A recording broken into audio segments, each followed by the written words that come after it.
शुरू में हमें पर्ज के बारे में बताया जाता है कि कैसे अमेरिका के न्यू फाउंडिंग फादर्स यानी NFFA ने पर्ज को शुरू किया। हर साल एनुअल पर्ज मनाया जाता है जिसमें सारे क्राइम लीगल कर दिए जाते हैं 12 घंटों के लिए। और पर्ज कुछ घंटों में शुरू होने ही वाला था और हमें कुछ न्यू कैरेक्टर्स इंट्रोड्यूस किए जाते हैं। देखते हैं एक पुलिस ऑफिसर लियो को, जो अपनी गन्स के साथ रेडी था पर्ज मनाने के लिए। लियो के बेटे की एक एक्सीडेंट में डेथ हो चुकी है। जिस आदमी ने उसके बेटे का एक्सीडेंट कर उसकी जान ली, वो कानून से किसी तरह बच गया और उसे कोई सज़ा नहीं हुई थी। और इसीलिए लियो आज पर्ज के मौके पर अपने बेटे की मौत का बदला लेने उस आदमी को मारने जा रहा था। और दूसरी तरफ हम एक मैरिड कपिल शेन और लिस को देखते हैं, जो ग्रोसरी स्टोर पर थे। पार्किंग लॉट में इनको एक पर्जर गैंग मिलता है, जो पर्ज के शुरू होने का इंतज़ार कर रहे थे। शेन और लिस का डिवोर्स होने वाला है, लेकिन शेन अपना रिश्ता बचाना चाहता है। रास्ते में इनकी कार अचानक रुककर ख़राब हो जाती है। शेन देखता है तो किसी ने उसकी कार की फ्यूल ट्यूब काट दी थी। वो पर्जर गैंग भी आ जाती है और शेन और लिस वहाँ से भाग जाते हैं। फाइनली एवा, जो वेट्रेस थी, क्योंकि पर्ज शुरू होने वाला था, एवा अपने घर पहुँचती है। उसे डिएगो नाम का आदमी हैरेस करता है। एवा की एक बेटी है जिसका नाम कैली है। फादर रिको काफ़ी बीमार था। एवा उसके लिए कुछ मेडिसिन लाई थी। लेने से रिको मना कर देता है। वो मेडिसिन काफ़ी महंगी थी और एवा की फैमिली में पैसों की काफ़ी तंगी थी। उसकी बेटी एक एंटी पर्ज एक्टिविस्ट जिसका नाम कार्मिलो है, उसकी वीडियो देख रही थी, जो पर्ज के सख्त खिलाफ था। उसके हिसाब से पर्ज सिर्फ एक बहाना है पॉपुलेशन कंट्रोल करने के लिए और गरीबों को मारने के लिए, क्योंकि वो सरकार को इतना टैक्स नहीं दे पाते। इस साल ये लोग चुप नहीं बैठेंगे और फाइट बैक करेंगे। रिको इन दोनों से कहता है कि उसे पर्ज पसंद नहीं और वो सोने जा रहा है, कोई उसे डिस्टर्ब ना करे। लेकिन कुछ देर बाद रिको वहाँ से चुपचाप निकल जाता है। नीचे जाकर एक लीमो कार में बैठकर चला जाता है। एक्चुअली रिको ने अपने आप को एक अमीर फैमिली को बेच दिया था। कई सारी अमीर फैमिली पर्ज की रात लोगों को खरीदते हैं ताकि वो अपने घर में सेफ रहकर लोगों को मार सकें और पर्ज मना सकें। क्योंकि रिको वैसे भी काफ़ी बीमार था, उसने अपने आप को $100,000 जो अकाउंट में ट्रांसफ़र होने वाले हैं बेच दिया। लियो भी अपनी बुलेट प्रूफ कार में उस आदमी को मारने निकल जाता है।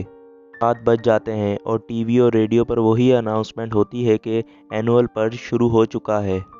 क्राइम सुबह 7 बजे के लिए लीगल हैं।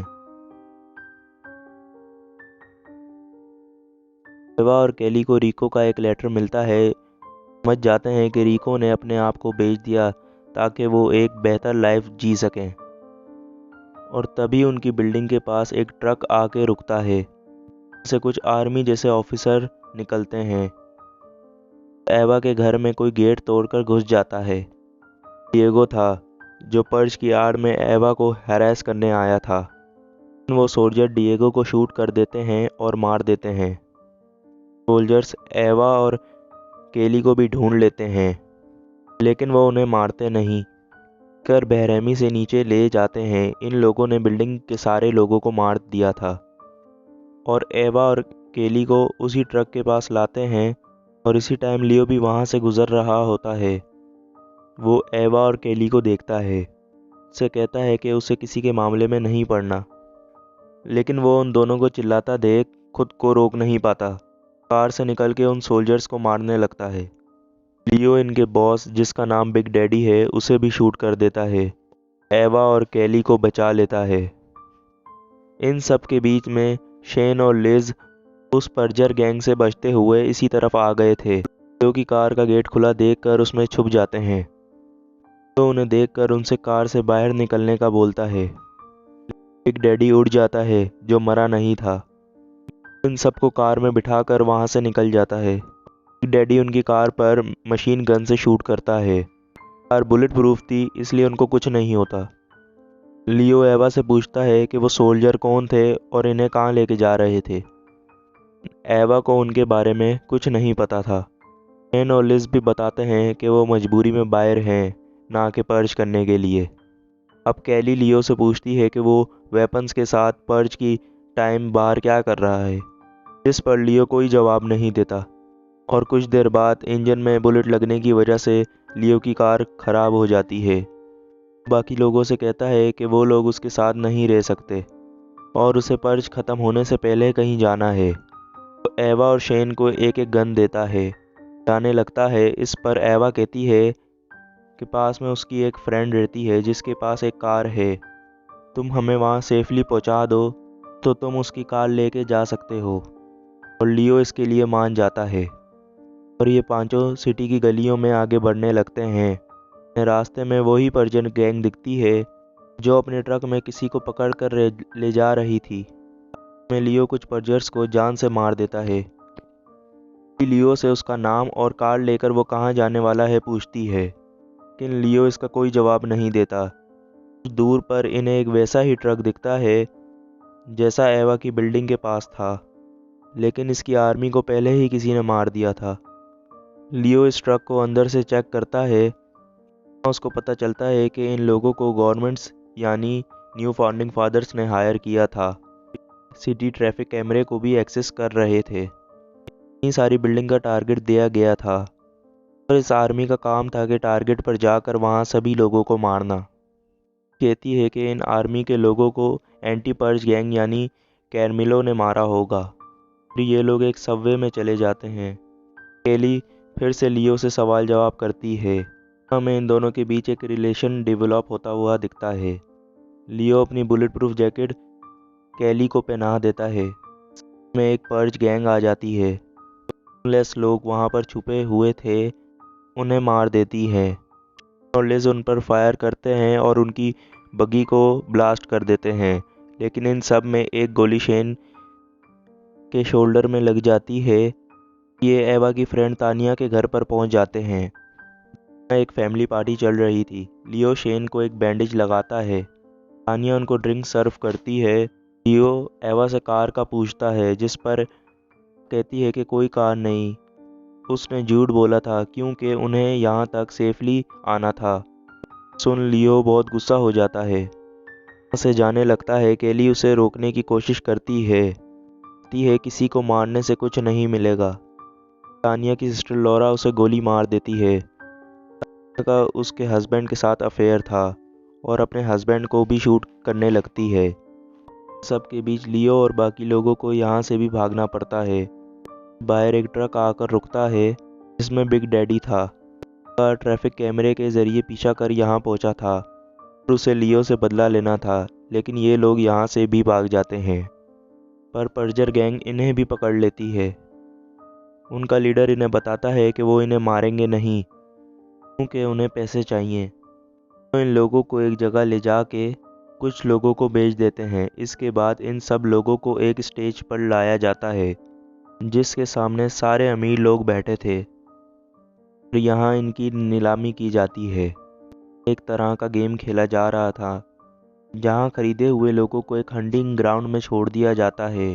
जिस अमीर आदमी ने सबसे ज़्यादा बोली लगाई है, रूम में अपने पसंद के वेपन और नाइट विजन ग्लासेस पहनकर इन सब का शिकार करता है और बाकी सब लोग इस खेल को एक विंडो से देखते हैं।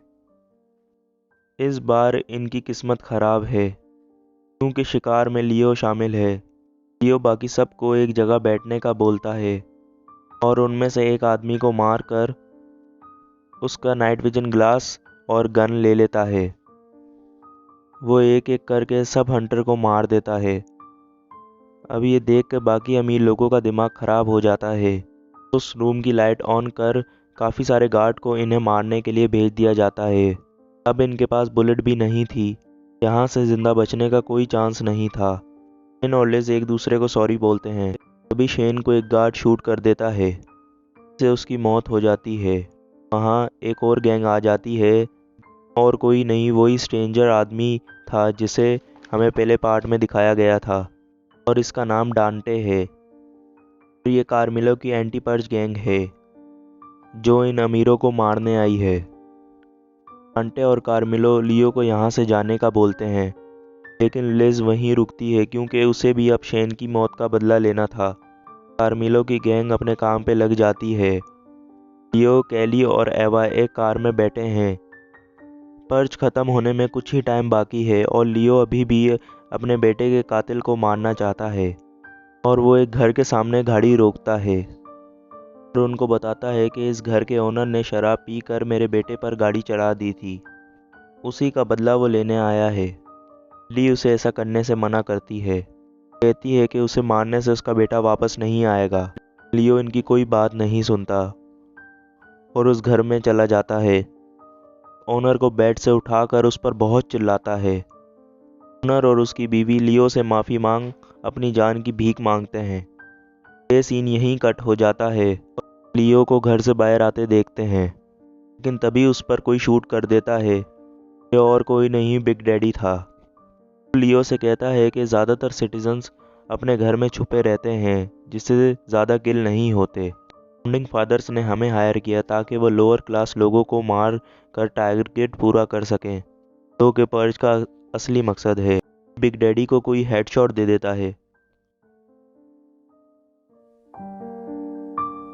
और कोई नहीं, ओनर था। मतलब लियो ने उसको छोड़ दिया। एक बिग डैडी की स्क्वाड सबको मारने आती है, लेकिन तभी सायरन बच जाता है। मतलब पर्च खत्म हुई और उसकी स्क्वाड वापस चली जाती है और कैली लियो को ओनर की गाड़ी में हॉस्पिटल ले जाते हैं और लियो भी बच जाता है। ये मूवी यहाँ पर ही एंड हो जाती है।